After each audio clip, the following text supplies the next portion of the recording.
Olá pessoal, eu sou o Fernando Rocha, esse é o nosso Saúde e Bem-Estar de hoje. Vamos falar de fé, vamos falar de ciência. São duas questões opostas ou são complementares? Esse assunto desperta interesse de estudiosos na busca da verdade desde muito e muito tempo. No início dos tempos, o homem sempre teve uma aproximação interessante entre ciência e religião. Atualmente, não é bem assim que as coisas acontecem, mas são inúmeras pessoas que não dissociam uma coisa da outra. Albert Einstein, por exemplo, já declarou: quanto mais acredito na ciência, mais acredito em Deus. Vamos falar sobre isso nesse programa? Vamos falar sobre medicina e a fé. A gente recebe aqui no estúdio uma oncologista, especialista no assunto.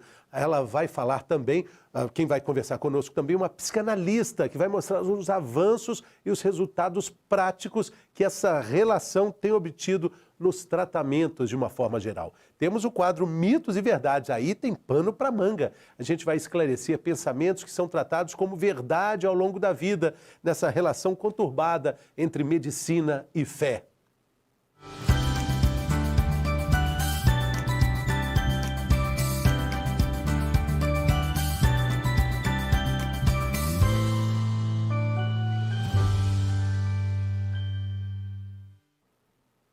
Muito bem, inúmeras pesquisas científicas mostram que existe uma associação entre a espiritualidade e a saúde. Os primeiros trabalhos nessa área começam a ser realizados nos anos de 1980 e eles estão evoluindo em todo o mundo. Para falar mais sobre isso, para avançar nessas questões do ponto de vista medicinal, falando de fé também, a gente tem aqui a oncologista e paliativista do grupo Oncoclínicas, doutora Marcela Mascarenhas. Bem-vinda, doutora, tudo bem? Obrigada, Fernando. Alegria de receber aqui. Igualmente, obrigada. A gente estava conversando sobre esse assunto, eu acho que é algo que instiga várias questões, acho que qualquer pessoa tem uma opinião relacionada à fé e à ciência e à medicina, né, doutora? Sim, não, com certeza. A gente pensa, igual você falou, a gente pensa que são coisas que caminham de maneira oposta, né? Mas a gente vê cada vez mais que a medicina e a fé, elas estão interligadas de alguma maneira. Hoje o IBGE, ele declara que 90% dos brasileiros, eles declaram ter algum tipo de religião. E é muito importante, né, nós da área da saúde, a gente conversar sobre isso nas consultas, conversar sobre isso com os nossos pacientes, porque a gente tem cada vez mais estudos mostrando que a religiosidade e a gente abordar isso nas consultas, a gente tem um desfecho melhor em relação aos tratamentos, em relação à aceitação da doença. Doutora Marcela, para uma médica oncologista, como a senhora é, um paciente que tem fé, que tem espiritualidade, ele tem mais facilidade para ser tratado? Do ponto de vista do médico, é melhor tratar um paciente assim? Sem dúvida nenhuma, né? Um paciente que tem a sua religiosidade ou a sua espiritualidade, tem uma fé, né, que as coisas vão caminhar da forma que tem que caminhar, ele tem uma resiliência maior e ele demonstra uma tranquilidade muito maior, inclusive para a equipe médica, para os familiares, diante de todos os desafios que é tratar um paciente que está convivendo com uma doença tão difícil. Essa fé, ela envolve a família, né, também, né? Ela não está só com o paciente, né? Sim. Agora, tem uma diferença entre fé e espiritualidade? Religiosidade e espiritualidade? Não, com certeza. A religiosidade, ela é um caminho para a gente chegar até a espiritualidade. Agora, a religiosidade é um conjunto de crenças, práticas, né, para a gente poder encontrar um sentido. Na verdade, a espiritualidade é uma busca de sentido para aquilo que a gente está vivendo.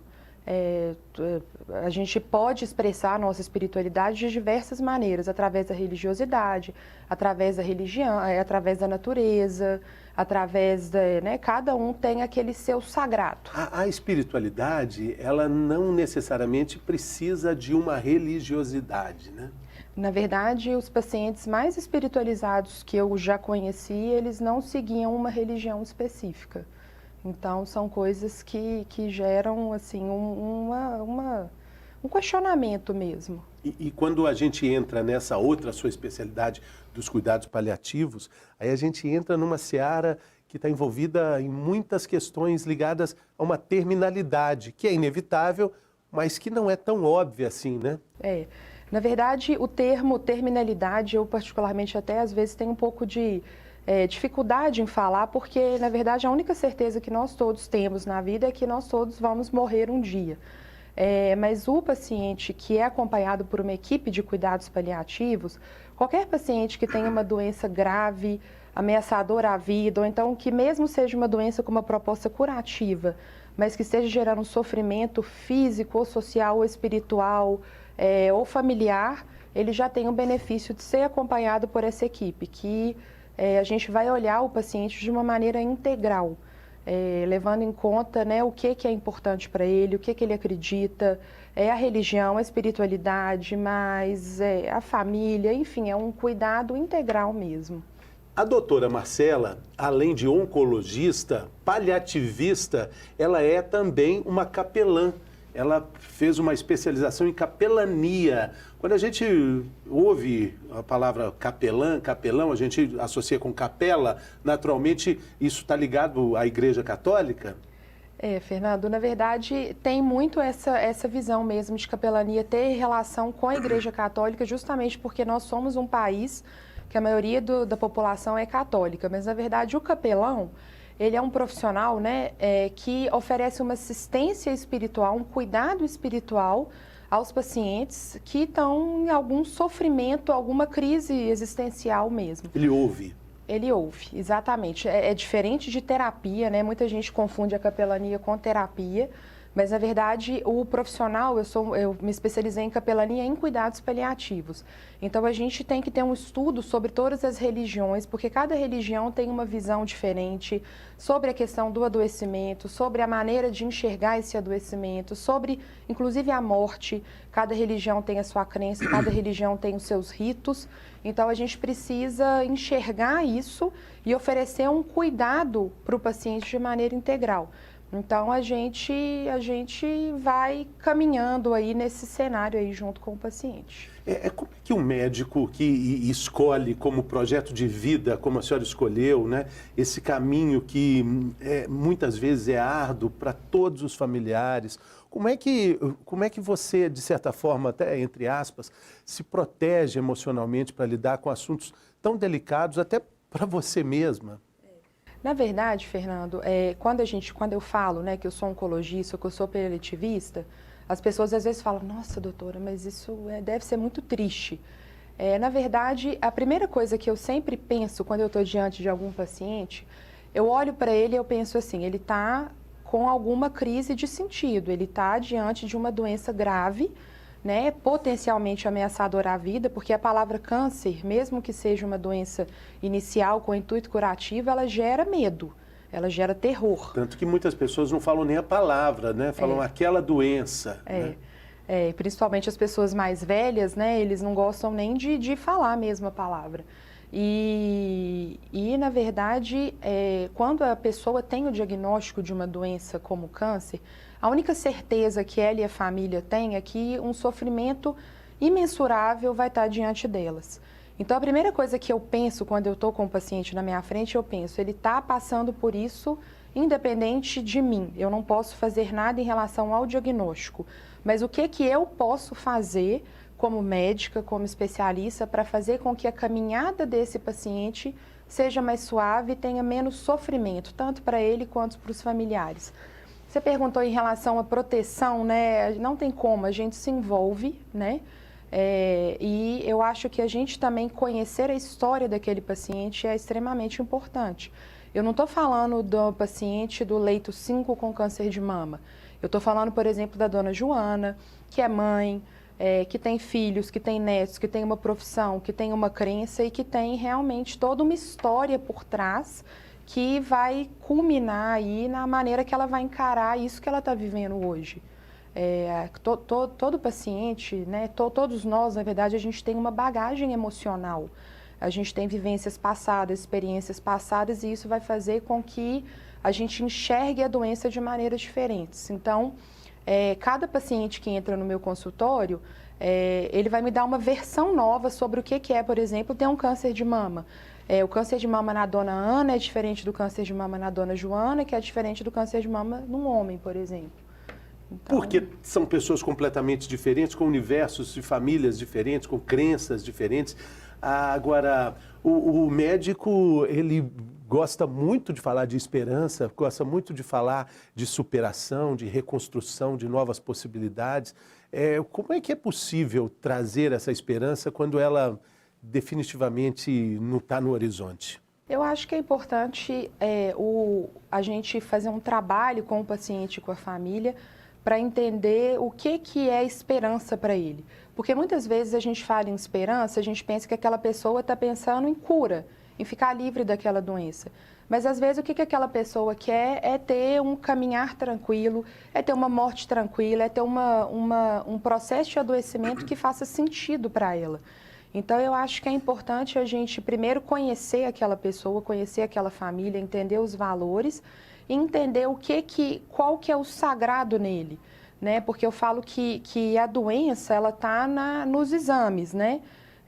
A gente vê lá as imagens de tomografia, exame de sangue, mas eu não sei aonde que é a paz daquele doente, aonde que é o sagrado daquele paciente. Então, acho que a gente precisa trazer isso à tona, a gente precisa, assim, eu acho que a ferramenta mais importante quando a gente está diante de uma pessoa com uma doença grave é a escuta. A gente precisa saber, o paciente ele precisa saber que a gente está ali por ele e que a gente vai estar com ele, que a gente vai cuidar do sofrimento dele, independente da maneira que a gente caminha. Então, muitas vezes, quando a pessoa tem um medo, por exemplo, da doença, a gente sabe que o medo ele impõe um certo respeito, né? A pessoa tem um respeito pela doença, um respeito pela morte. Mas se esse medo não for cuidado, ele vira terror, ele vira sofrimento. E o sofrimento, sim, a gente precisa ter um olhar diferente. E tem uma análise do medo tão bonita que o medo, na verdade, ele é tímido, o medo não gosta de holofote, o medo não gosta de evidência, o medo ele é sombrio ali porque ele te cutuca nos seus pontos fracos. Quando você acende a luz para o medo e fala, qual é o seu tamanho de fato? Vamos conversar? Acho que esse também pode ser um papel que o médico, num momento tão difícil para a família, pode colocar, né? Porque por maior que o medo pareça, ele não é maior do que a gente, né? Isso, e a gente precisa falar desse medo. Precisa falar. Precisa falar desse medo. E muitas vezes a gente, às vezes, entra no consultório e as famílias, às vezes, chegam e falam, não, doutor, não vamos tocar nesse assunto, não. Isso gera muito sofrimento, isso é difícil para o meu pai. Mas muitas vezes a gente tem que olhar para esse medo com respeito e pensar porque o medo, ele às vezes nos permite enxergar o que a gente fez em vida e o que a gente tem agora a fazer diante desse diagnóstico. E igual você falou, às vezes a gente sofre mesmo essa dificuldade mesmo dos familiares em abordar isso, né? Mas eu acho que todo paciente a gente precisa falar com honestidade, com sinceridade sobre a doença. Sobre a doença. E com relação a essa sinceridade, que a gente está falando de fé também, né? A gente está falando da proximidade da ciência e da fé, mas tem a hora que se mistura também a possibilidade de uma cura que está ligada a um gasto muito grande.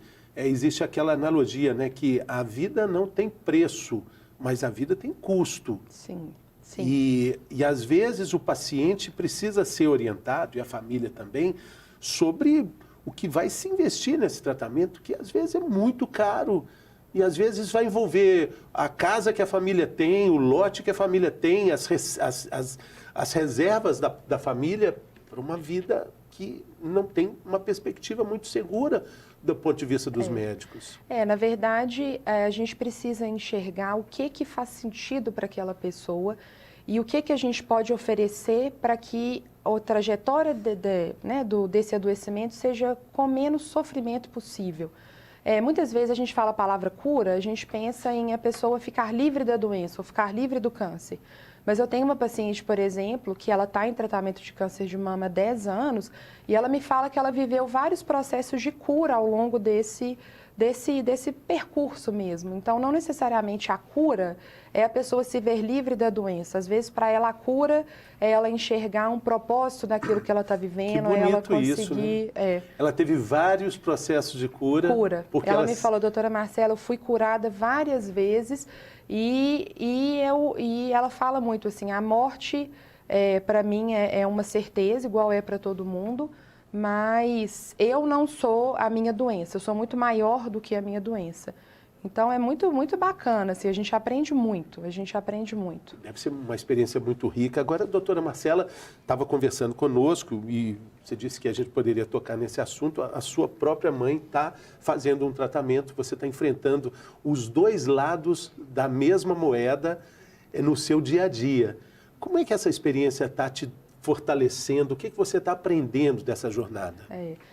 A gente está do lado de lá realmente não é fácil. É muito bonito, muito teórico quando a gente lê, quando a gente vê nos livros, mas quando a gente realmente tem uma pessoa que a gente ama com o diagnóstico de uma doença tão difícil, realmente no início a gente fica apavorado, aterrorizado, né? Mas eu vejo hoje como que é importante a gente ser acolhido no nosso sofrimento e como é importante a gente ter alguém que se importe e que escute o que a gente tem a falar. Eu lembro que quando saiu o resultado da biópsia dela, claro, a gente ficou todo mundo muito abalado e no outro dia eu fui trabalhar. E aí eu cheguei lá para atender e aí eu cheguei e falei com a minha equipe, né? Falei, gente, vamos lá, vamos chamar o paciente. Aí a equipe fechou a porta e falou assim, não, agora a gente vai ouvir, né? Como é que você tá? E aí eu, claro, desabei a chorar, né? Mas assim, eu fui junto com a minha mãe elaborando. Minha mãe também é psicanalista, então ela tem uma visão aí super importante, assim, ela é uma pessoa extremamente espiritualizada, ela não é religiosa, mas assim, ela é muito espiritualizada.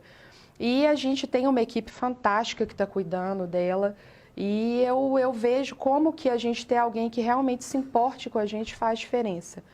A fé, né, toda vez que a gente está diante aí de um diagnóstico de alguma doença grave, a fé ela se torna realmente muito forte, né? A espiritualidade ela fica muito mais acentuada quando a gente está diante de um diagnóstico de uma doença difícil. Não é fácil, mas eu acho que tudo tem um propósito e eu acho que eu passar por esse processo está me ajudando também a enxergar melhor como que é o lado de lá e dar uma assistência melhor para os meus pacientes. E está te dando elementos para lidar melhor com a sua profissão também, né? Com certeza. E a divisão entre o papel de filha e o papel de médica, sendo que você tem acesso a informações que uma filha não teria, mas que uma médica precisa ter. A primeira consulta minha, né, o doutor Evandro, que é o médico que cuida dela, ele falou, Marcela, você está aqui, você é filha.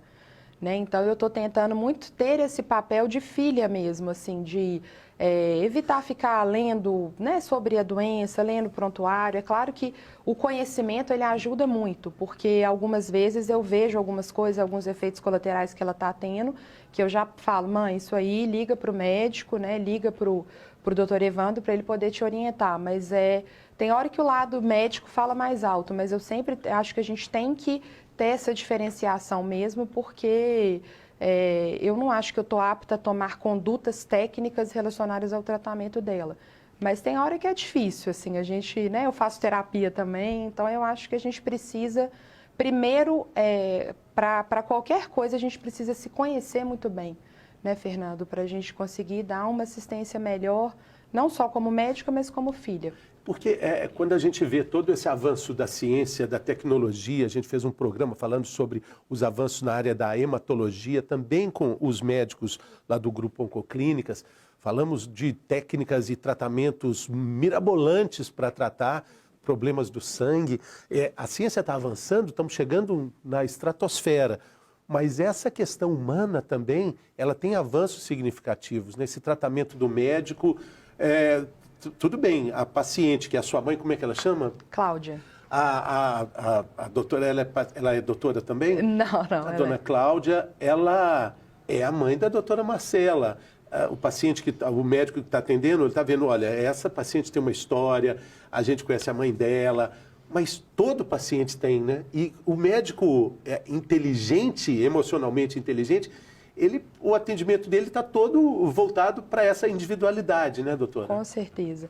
A gente tem vários estudos mostrando, por exemplo, a gente tem um estudo em Ohio, nos Estados Unidos, que mostrou que 83% dos pacientes, eles queriam que o médico abordasse temas sobre a questão da espiritualidade, da religiosidade, do que é importante para ele, do que faz sentido para ele. Então, eu acho muito complicado a gente tratar uma pessoa sem a gente saber o que ela traz de bagagem, o que ela tem de história. Então, isso da gente conhecer o paciente é muito importante. O que faz sentido para ele, quem que é a filha, quem que é o filho, o que ele tem de crença. Então, a gente individualizar o tratamento realmente é essencial. E a equipe de cuidados paliativos, ela auxilia nisso. A gente olha o paciente não só na dimensão física, que é o que todo mundo pensa quando a gente está diante de uma doença grave, mas a dimensão psicológica, social, espiritual, que faz toda a diferença, inclusive, da maneira que esse paciente responde ao tratamento. Eu tinha uma experiência pessoal, nos anos 70, aqui em Belo Horizonte, eu perdi um irmão, eu era criança, ele também, um câncer, um retinoblastoma, e uma evolução assim muito rápida, mas que demorou aí esses 2 anos de uma evolução dolorosa. E eu lembro muito dos meus pais dizerem o seguinte, que chegou um momento que a doença evoluiu tanto. Eu era criança, mas eu lembro muito desse fato. O médico não vai mais atender o Braulio, porque ele falou que daqui ele não vai mais, porque se ele se envolver, como é que ele vai viver? Como é que ele toca a vida? Bom, isso foi nos anos 70.